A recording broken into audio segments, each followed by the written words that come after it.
For this first question, we're being asked to draw the systems and solve the intersection. We're going to draw this on the graphing tool and solve this. Uh, and then it says to solve algebraically. We're going to do it the other way around so that just for the purposes of this video. So we're going to write the balances and solve it as algebraic equations. So these are basically our balances here. So we can just kind of draw in our balance. So this is a balance where we have the left side equals the right side across that equals. We have another balance here.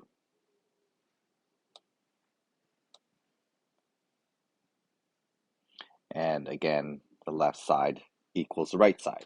And because these y's are the same, what we're going to do is we're just going to say, well, if these y's are the same, we can just make these balances equal to each other.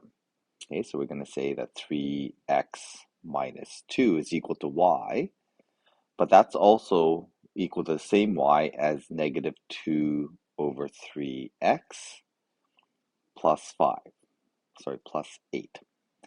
And then we can solve this equation. So to solve this equation, the first thing I'm going to do is I'm going to get rid of the fraction because I don't like that. Divide by 3.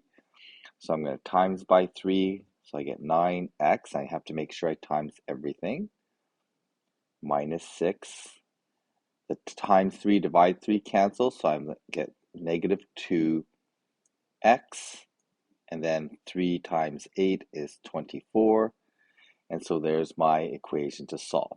I'm going to add 2x to both sides to get 11x here.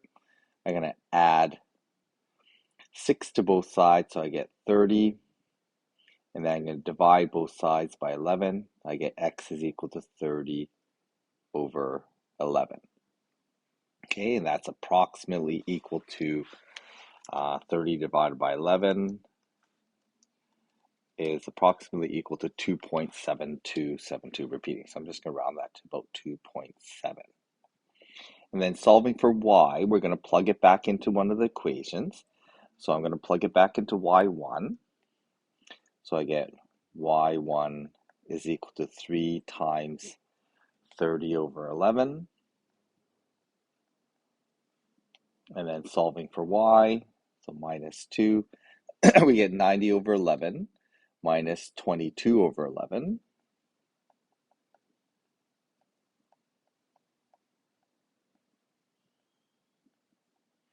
Okay, and then we end up with y is equal to, we don't really need the y1 anymore, but